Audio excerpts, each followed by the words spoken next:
நீங்கள் பார்த்துக் கொண்டிருப்பது நியூஸ் 21 செய்திகள். தமிழ்நாடு செய்திகளை உடனுக்குடன் தெரிந்து கொள்ள நியூஸ் 21 செய்திகளை பாருங்கள். உண்மை, உழைப்பு, உயர்வு. நிலக்கோட்டையை சேர்ந்த விமானப்படையில் இருந்து ஓய்வு பெற்ற ராணுவ வீரர் மாயம். சென்னையில் பணிக்கு சென்றவர் வீடு திரும்பவில்லை. தூத்துக்குடியில் அவரது ஏடிஎம் மூலம் பணம் எடுத்ததால் போலீஸ் தீவிர விசாரணை. திண்டுக்கல் மாவட்டம் நிலக்கோட்டை அருகே மணிக்காரன்பட்டியில் வசித்து வந்தவர் பாலவிநாயகம். இவர் டெல்லி விமானப்படையில் பணியாற்றி விருப்ப ஓய்வு பெற்றவர். இவருக்கு சந்திரா என்ற மனைவியும் 2 மகள்களும் உள்ளனர். விமானப்படையில் இருந்து விருப்ப ஓய்வு பெற்ற பிறகு பாலவிநாயகம் சென்னையில் உள்ள ஜேகுவார் நிறுவனத்தில் பாதுகாப்பு அலுவலராக பணிபுரிந்து வந்தார். மாதம் ஒருமுறை மட்டுமே வீட்டுக்கு வரும் பாலவிநாயகம் கடந்த நவம்பர் மாதம் பணிக்கு சென்றவர் இதுவரை வீடு திரும்பவில்லை.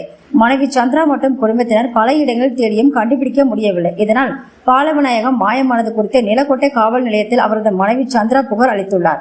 புகாரின் அடிப்படையில் நிலக்கோட்டை காவல் நிலைய ஆய்வாளர் ராஜேந்திரன் வழக்கு பதிவு செய்து தீவிரமாக விசாரணை நடத்தி வருகின்றனர். பாலவிநாயகம் திடீரென மாயமானது அவரது குடும்பத்தினரை ஆழ்ந்த கவலையில் ஆழ்த்தியுள்ளது. அவர் எங்கு சென்றார், என்ன ஆனார் என்பது இதுவரை தெரியவில்லை. இந்த நிலையில் பாலவிநாயகத்தின் ஸ்டேட் வங்கி சேமிப்பு கணக்கில் இருந்து தூத்துக்குடியில் ஏடிஎம் மூலம் பணம் எடுக்கப்பட்டது தெரிய வந்தது. இந்த தகவல் போலீசாருக்கு புதிய திருப்பத்தை ஏற்படுத்தியுள்ளது. பாலவிநாயகம் தூத்துக்குடியில் இருக்கிறாரா அல்லது வேறு எங்கும் சென்றாரா என்பது குறித்து போலீசார் தீவிரமாக விசாரித்து வருகின்றனர். விமானப்படையில் பணியாற்றி விருப்ப ஓய்வு பெற்ற ராணுவ வீரர் மாயமானது அப்பகுதியில் பெரும் பரபரப்பை ஏற்படுத்தியுள்ளது. போலீசார் பல்வேறு கோணங்களில் விசாரணை நடத்தி வருகின்றனர். பாலவிநாயகத்தின் திடீர் என காணாமல் போனதற்கான காரணம் என்ன என்பது இதுவரை மர்மமாகவே உள்ளது. நியூஸ் 21 செய்திகளுக்காக நிலக்கோட்டை செய்தியாளர் ரமேஷ். வணக்கம், என்னோட பேர் சந்திரா. எங்கள் ஊர் திண்டுக்கல் மாவட்டம் நிலக்கோட்டை பக்கத்தில் இருக்க மணியக்காரன்பட்டி. என்னோட கணவர் இந்தியன் ஏர்ஃபோர்ஸில் வேலை பார்த்தவர்.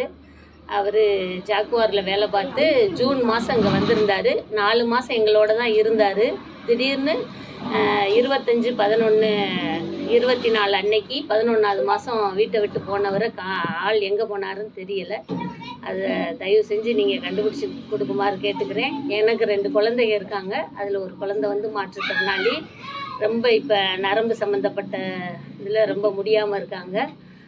அவருக்குரிய பென்ஷனை நாங்கள் கம்ப்ளைண்ட் கொடுத்ததுக்கப்புறம் 2வது மாதம் 13ஆம் தேதி வரைக்கும் யாரோ அதை பயன்படுத்தியிருக்காங்க.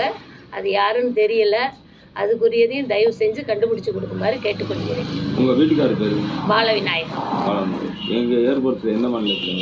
ஏர்போர்ட்ஸில் டெல்லியில் இருந்து 2007 வெளியே வந்திருக்காரு. ஏர்போர்ட்ஸை விட்டு ஓய்வு பெற்றார். விஆர்எஸ் வெளியே வந்துட்டார். அதுக்கு பின்னாடி இன்னும் எங்கே வேலை பார்த்தாருங்க?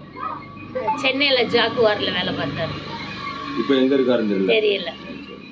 ஏடிஎம்ல எப்போ பணம் டெய்லி எடுத்துறாங்க? ஆமாம், 2ஆம் தேதி, 9ஆம் தேதி, 7ஆம் தேதி, இப்போ 13ஆம் தேதி வரைக்கும் எடுத்திருக்காங்க. அது எப்படி உங்களுக்கு தெரியும்? நாங்கள் பேங்க்லேயே போய் போலீஸை கூட்டு போய் ரிசிம் கேட்டாங்க ஸ்டேஷன்லேருந்து. அதை வாங்கிட்டு போய் கொடுத்தோம். அதுக்கப்புறம் அவங்க அந்த 1 மாத ஸ்டேட்மெண்ட்டை எடுத்து கொடுத்தப்ப தெரிய வந்தது. சரி.